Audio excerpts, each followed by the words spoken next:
come back to inspect our little lemon tree here that was suffering the other week. Well, it's been suffering for a long time, but the other week is when we transplanted it into a bigger pot. Now, I know it's early, it's only been a week.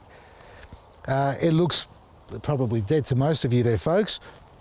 But what I'm looking for here are very, very small, very little signs of bud swell. And if we've got bud swell, that means the roots are happy and they're doing well. They're okay. I'm not sure if that is. There's one here, but that may have been there earlier. It's a bit dark there. This may not be a new bud. No, it isn't. It's actually a bud from a flower, but that's come up early. This is not from our pruning and transplanting, but that's okay. It hasn't dropped off yet. But what we're looking for is bud swell, like in there, in there. I've got my glasses on, but they're very poor glasses. They're only magnifying glasses, folks. But we have got life in here. There's a bit of vibrancy. Is this one here? I can't tell. Geez, I need a bigger magnifying glass. I think it's okay. It's too early. I know it's only a week into it. Now, folks, if you're wondering what I'm talking about, for those who haven't seen this tree was in another grow pot that was torn open and was getting no water, and the soil had depleted completely. The carbon jumped out of the soil, so the plant was really suffering.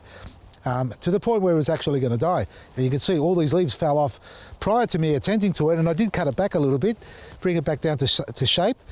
But we do have, and sometimes you'll find it down below is where they'll swell. It actually, this is more vibrant here. If you can come around here and pick this little one up, have a look at that. See, that's bursting now. So sometimes you might not get it from the tips, but you'll get it down below, folks, where the sap's flowing closer to the root system, doesn't have to travel as far. So always, when you transplant the tree, even if it was a bare-rooted tree that you got from the local garden centre, once you transplant it, don't forget about it. I know we're getting rain and it's hydrated and the soil here, well, it is nice and moist. Oh, look at that. That is beautiful. That's what you want to see. We've got good airflow. The secret to healthy soil is lots of organic matter. We're talking about bark, straw like this here, our compost, but you need the airflow through it. You don't want it compacting, otherwise it becomes inert and the bad bacteria or microbes start to develop in it. So when you do transplant, check your tree on a regular basis, or whatever plant it is.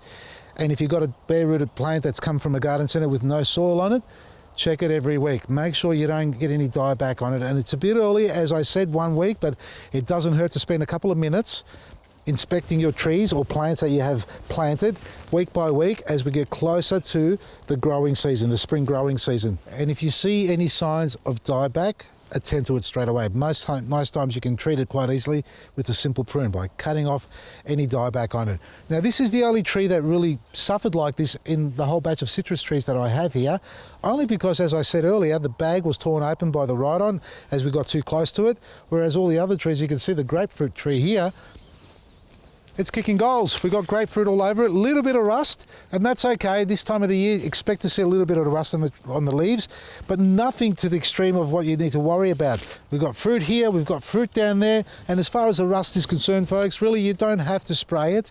You can remove those main leaves that are damaged like that.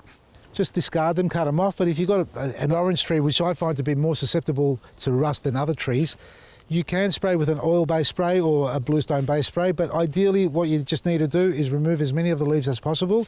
If it's too severe, then do a spray on it. That's our plant health protection pack that we have, I think it's called. Yeah, plant health protection. Plant health enhancement kit. There you go, that's what it's called.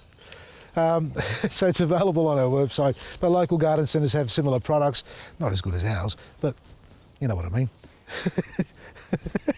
Now, when people ask me questions on the social media pages and then others come along and respond and say you have to buy his products as an answer, come and say it to me by face. Come here.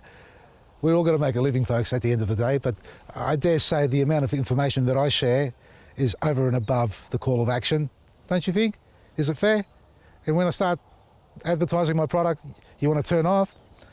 Well, I understand the type of people you are if you're turning off right now.